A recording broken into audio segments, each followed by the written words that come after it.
ఈరోజు అవమానాల్లో నేను ఉన్నానని కృంగిపోవద్దు. ఇతరుల మీద డిపెండ్ అవ్వాల్సి వచ్చింది నేను అయ్యో అనుకోవద్దు.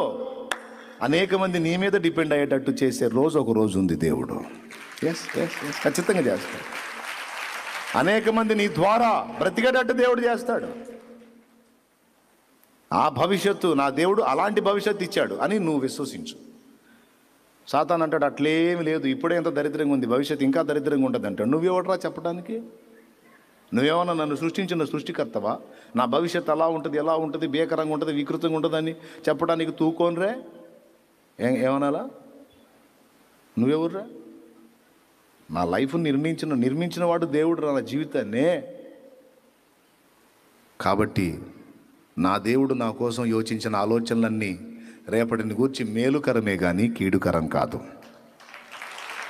ఒకవేళ కీడులున్నా దేవుడు నాకు తోడై ఉన్నందున నాకున్న కీడులు కూడా నాకు మేలులే. ఇది మాట. దేవుడు నాకు తోడై ఉన్నందున నాకున్న కీడులు కూడా నాకు మేలులే. ఎవరు చెప్తారు ఈ సాక్ష్యం? యోసేపు చెప్తాడు.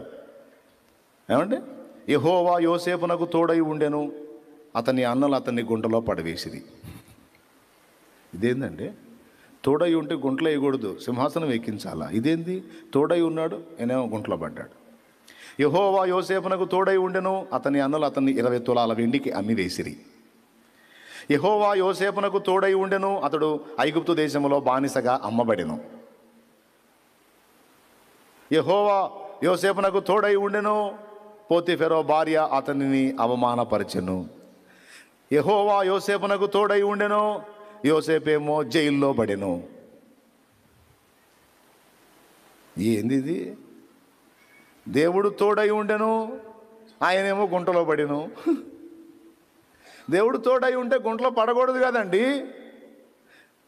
యెహోవా తోడై ఉండెను, ఆయన పోయి జైల్లో పడెను. దేవుడు తోడై ఉంటే జైల్లో పడకూడదు కదా. అందుకే చెబుతున్నా, దేవుడు నాకు తోడై ఉంటే నాకు ఎదురయ్యే కీడులు కూడా నాకు సూపర్గా మేలులుగానే మారిపోతాయి. ఉండాల్సినోడు నాకు తోడై ఉన్నాడు కాబట్టి ఇక నాకు నెగిటివ్ అంటే ఏం లేదు. ఏదొచ్చినా నాకు అనుకూలంగానే మారిపోద్ది. మరి అంతే, అన్నీ కలిసి యోసేపు సింహాసనం ఎక్కడానికి కారణమైనయా కాదా? పెద్దగా చెప్పండి. ఇవన్నీ ప్లస్లా మైనస్లా? నువ్వే గీసుకుంటా ఉంటావు కూర్చొని గోడ మీద. నా లైఫ్లో ఇది మైనస్, ఇది మైనస్, ఇది మైనస్, ఇది మైనస్, ఇది మైనస్. టోటల్గా నేనంతా ఒక అడ్డగీత మైనస్ అనుకుంటాం. దేవుడు అంటాడు, ఎవడు చెప్పాడు నీకు? ఎవడు చెప్పేది ఏంది? నేనే అనుకుంటున్నా. నీ బొంద సైతాన్ గాడు అట్ట అనిపిస్తున్నాడు నీకు. అవును ప్రభా, మరి ఇది మైనస్ కాదా? ఇది మైనస్ కాదా? ఇది మైనస్ కాదా? ఇది మైనస్ కాదా? చెప్పు మరి, కాదా? ఎవడు చెప్పాడు మైనస్లని? అట్లనే చూడని ఆయన పెన్ను తీసుకుంటాడు, ఆ మైనస్ అనే అడ్డగీతకు ఒక నిలువు కొడతాడు. ఇప్పుడేంది అది అంటాడు ప్లస్, ఇప్పుడు ప్లస్, ఇప్పుడు నువ్వు అడ్డగీతలు గీసుకుంటా పోతావు. మనంతా అడ్డదిడ్డ వ్యవహారం కదా. మనకు అడ్డగీతలు గీసుకోవడం భలే ఇంట్రెస్ట్. మనం ఒకవేళ అట్ట గీసుకోవడానికి ఇష్టపడకపోయినా వాడు ఉంటాడుగా సిగ్గులేనివాడు, మనం పిలవపోయిన వచ్చేవాడు. ఎవడాడు?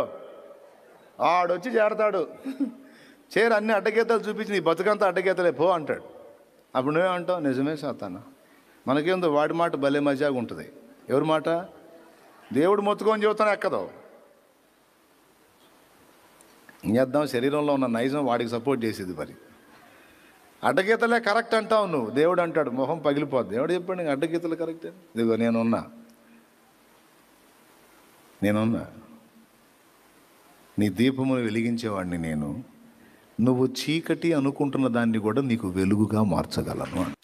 ఇట్లా జరగకుండా ఉండాల్సింది, ఇట్లా జరగకుండా ఉండాల్సింది, ఇది రాంగ్ స్టెప్, ఇది మైనస్, ఇది తప్పు, అన్నీ గీసుకున్నావు కదా అడ్డగీతలు. సాతానికి వెళ్ళి చూస్తేనేమో మరి అంతే అని ఇంకా కాసిన గీతలు పెంచుతాడు. దేవునికి వెళ్ళి చూడు, ఎవడు చెప్పాడు నాన్న అవన్నీ తేడా అని? నేను లేనా? అవి నీకు ప్లస్లుగా మారుస్తాను. నిలువు గీతలు గీసి పడేస్తాడు, అయిపోద్ది. ఒట్టి గీతలే అనుకున్నా ఏంది? జీవితంలో కూడా అలా చేస్తాడు ఆయన. బత్షెబా నా లైఫ్లో ఒక మైనస్ అయిపోయింది అనుకున్నాడు దావీదు. ఫీల్ కావాకు, సొలొమోను ఉన్నాళ్లే అన్నాడు. బత్షెబా అనే మైనస్కి ఒక నిలువు గీత గీశాడు, సొలొమోను అనే ప్లస్ వచ్చేసాడు. మోయాబు వెళ్ళటమే మైనస్ అన్నది నయోమి. నన్ను ఆ మైనస్గా నిలువు గీత కొట్టి దాన్ని ప్లస్ చేసి రూతు అనే ప్లస్ వచ్చింది చూడన్నాడు.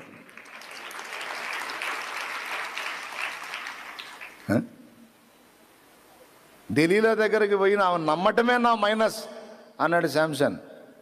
సిగ్గు వచ్చింది నాయన, దేవుడికి వెళ్ళి చూశాడు. డోంట్ వరీ, దెలీలా మైనస్ అయితే ఆ మైనస్ చేసిన పని వల్ల నీ శత్రువులంతా ఒక దగ్గర చేరారు, నిన్ను మధ్యలో పెట్టుకున్నారు. నీకు శక్తిని ఇస్తాను, ఒక్క దెబ్బతో మొత్తం అయినం చేయి, జన్మ సార్థకమైంది, నా దగ్గరికి వచ్చేయి అన్నాడు. బ్రదర్ అర్థమైందా? వినపడిందా నేను చెప్పింది? ఎంతమందికి వినపడింది? ఇప్పుడు చెప్పు, చీకటి వెలుగైద్దా? ఏవో నాకేం తెలుసు, దావీదు అన్నాడు నా చీకటిని వెలుగుగా చేస్తాడు అన్నాడు. ఇరుకు విశాలత అయిద్దా? అన్నీ ప్యాక్ అయితేనే కదా ఇరుకు విశాలత ఎట్లయిద్ది? ఎట్లయిద్దు నాకేం తెలుసు, ఆయన చేస్తాడంట. మరి ఇరుకులో విశాలత కలుగజేసినావు. ప్రతిదానికి ఏమన్నాడు? ఒక నిర్ణయ కాలము అన్నాడు. రైట్, భూమి మీద పుట్టడానికి ఒక నిర్ణయ కాలం ఉంది. తర్వాత భూమి మీద మనం పొందగోరినటువంటి ఫలాలు, శరీరానికి కావాల్సిన ఫలాలు కానీ, ఆత్మ సంబంధమైన ఫలాలు కానీ, వాటిని మనం స్వతంత్రించుకోవడానికి టైం. సింపుల్గా మీకు ఆ రిఫరెన్స్ కూడా తెలుసు, నాకు తెలుసు, మీకు తెలుసు. ఆయన మళ్ళీ ఒకసారి గుర్తు చేస్తా. ఆదికాండం 18వ అధ్యాయం. యెహోవాకు అసాధ్యమైనది ఏదైనానున్నదా? మీదటికి ఈ కాలమున నిర్ణయ కాలమందు నీ యొద్దకు తిరిగి వచ్చేదను, అప్పుడు శారాకు కుమారుడు కలుగుననెను. ఈ మధ్యలో ఒక ప్రయత్నం చేసి ఇస్మాయిల్ని అన్నారు. ఆయన అది నీది కాదన్నాడు. దేవుడు నిర్ణయించింది నీ చేతికి వచ్చినప్పుడు అది మాత్రమే నీదైద్ది. మధ్యలో పిచ్చి ప్రయోగాలు చేసి సొంత ప్రయత్నాలు చేస్తే అన్నీ ఎడార్లు పాలవుతాయి. మరి ఇస్మాయిల్ నన్ను మధ్యలో జాయిన్ అయిన హాగర్ని ఇద్దరిని తీసుకెళ్ళి ఏడాదోలాల్సి వచ్చింది. దేవుడు నిర్ణయించింది ముందుకు వచ్చిన దాకా ఓపికతో కాచుకుంటే ఎప్పటికీ నీదైంది నీకు దొరికిద్ది. ఎవరు ఏ స్థితిలో ఉన్నారో ఇక్కడ నాకు తెలియదు, కానీ ఆత్మ అందించేటువంటి వాక్కు గైకోనండి. అది దేవుడు నీకు నిర్ణయించింది నీకు అందునట్లు కొద్దిగా నిరీక్షణ ఓరిమి అవసరం.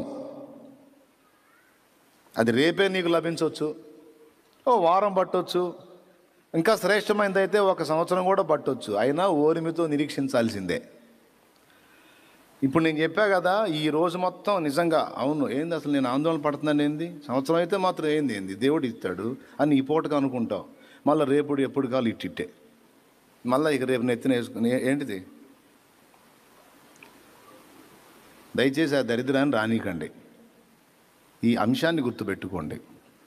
ఏమన్నాడు అబ్రహాముతో? అబ్రహామా, మీదటికి ఈ కాలమున నిర్ణయ కాలమున నేను నీ యొద్దకు మరలా వచ్చేదను.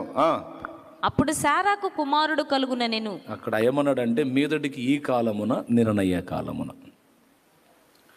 అంటే అబ్రహాముకి కొడుకుని ఎప్పుడు ఇవ్వాలో దేవుడు ఒక టైంను డిసైడ్ చేశాడు.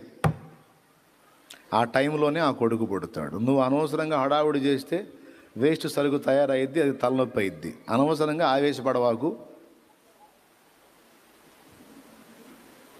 అది అర్థమైందా? అనవసరంగా ఆవేశపడద్దు.